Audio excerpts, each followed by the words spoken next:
today's video, we will be discussing about the direct variation. The statement y varies directly as x means that when x increases, y increases by the same factor. We can also express relationship between x and y as y is equals to kx.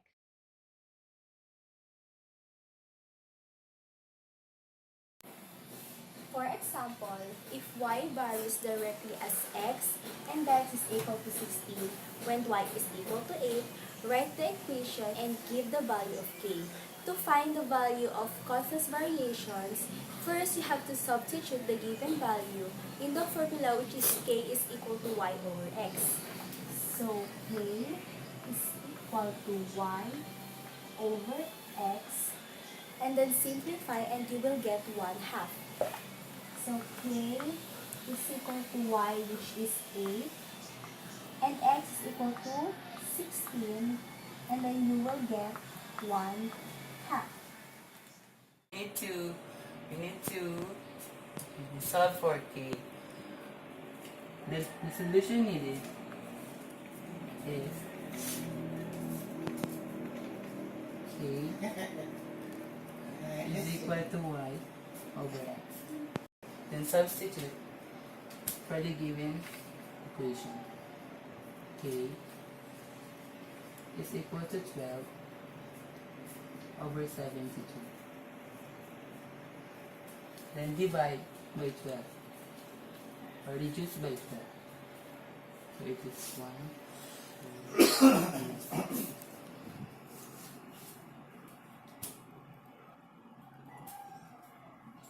We solve for the value of k. Then we substitute to look for x.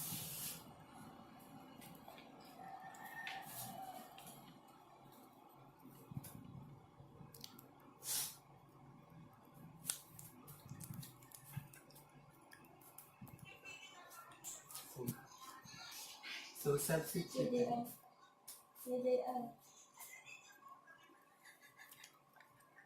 y half is equal to 1 over 6 x. Then we divide both sides by 6 to reduce the term.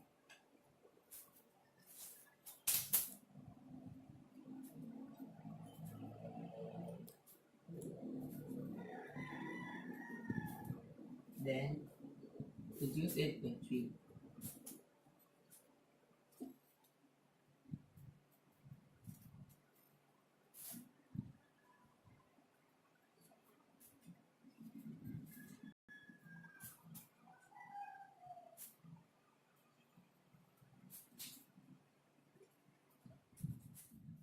The square root of d, and c is equal to 6 when d is equal to 256. Find c when d is equal to 625. So, I have a trivia. Every this kind of problem, we have used y is equal to x.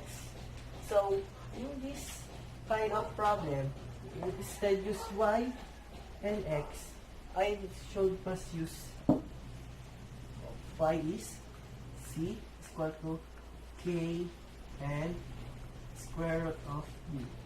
Square root of d following this, and then this is the step number 1. In step number 2, I substituting d, c like 6 and k and square root of 200. This step number 2, you must know the value of k. So the square root of 256 is 16, and simplify, we have 8 is equal to k. This is your k. And then step number 3, solve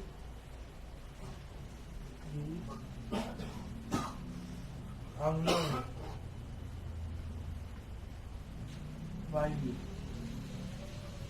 So, the unknown value is C. The K is 3 over 8.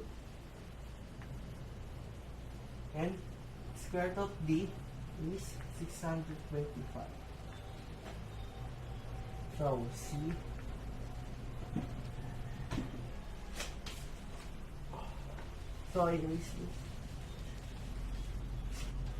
the square root of 625 is 25. So 25 times 3, we have 75 over 8. 75, we have 3, 8 equal to 8. It is your K. And then step number 3, solve the unknown value. So the unknown value is C. The K is 3 over 8. And square root of D is 625. So C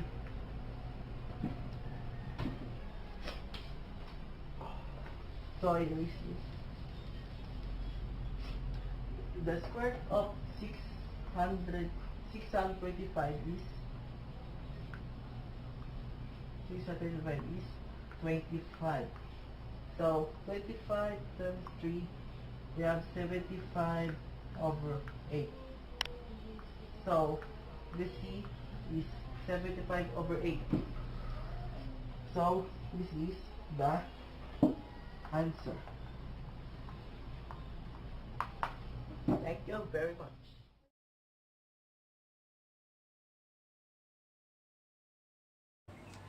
We're about to move on to our next variation, and that is inverse variation.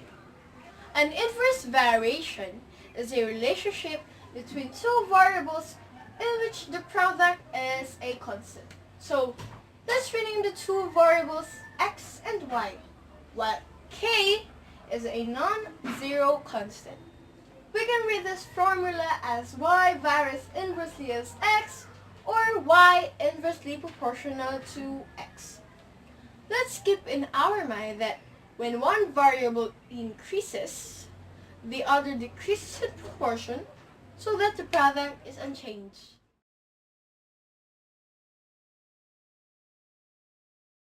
Hi, good day to all. I have an illustrative example of inverse so that you can fully understand the inverse variation. This example is an easy one. If x varies inverse as y and x is equal to 7 when y is equal to 3, find y when x is equal to 9. The first step that we're going to do is write the correct equation. Inverse variation problems is solved using the equation y is equal to k over x. Next, use the given information in the problem to find the value of k, which is 7, x is equal to 7, and y is equal to 3. Then, substitute it. That makes it 3 equals to k over 7. Then, cross multiply. K is equal to 21. 21 is the value of k, but we're not done yet because k is not the one we're looking at. Rewrite the equation from step 1, substituting in the value of k found in the step 2, which is y is equals to 21 over k. After substituting, use the given information found in step 3 and the remaining information given in the problem to answer the question asked. In this case, you need to find y when x is equal to 9. So substitute it. Let's make it y equals to 21 over 9. Then, lowest term. Y equals to 7 over 3. If x varies inverse as y and x is equal to 7, when y is equal to 3, find y when x is equal to 9. The first step that we're going to do is write the correct equation. Inverse variation problems is solved using the equation y is equal to k over x. Next, use the given information in the problem to find the value of k, which is 7, x is equal to 7, and y is equal to 3. Then, substitute it. Let's make it 3 equals to k over 7. Then, cross multiply. K is equal to 21. 21 is the value of k, but we're not done yet because k is not the one we're looking at. Rewrite the equation from step 1, substituting in the value of k found in the step 2, which is Y is equals to 21 over k. x. After substituting, use the given information found in step 3 and the remaining information given in the problem to answer the question asked. In this case, you need to find y when x is equal to 9. So substitute it. Let's make it y equals to 21 over 9. Then, lowest term. Y equals to 7 over 3. And that's it. We have found the value of y when x is equals to 9. And that is y is equals to 7. We have to give the representation of the question. Let D be the number of days and N be the number of people working. Then, form the equation. D is equal to K over N. Then substitute the values. 2 is equal to K over 4. To find the value of K, multiply both sides by 4. 2 times 4 is equal to K and cancel 4. Now question, in how many days can 6 men finish painting the same wall? So, D is the unknown variable. Form the equation. D is equal to, substitute the value of K, which is 8, over 6, which is the number of men. The number of days is equal to 4/3 or 1 and 1/3. Let's y varies inversely as x, and y is equal to 14 when x is equal to 7. Find y when x is equal to 2. First, form the equation, then find the value of k. Substitute the value of x and y. K is equal to 14 multiplied by 7. K is equal to 98. Then, substitute the value of K and X as K, which is 98, and X, which is 2. While Y is the unknown value, therefore, Y is equal to 49.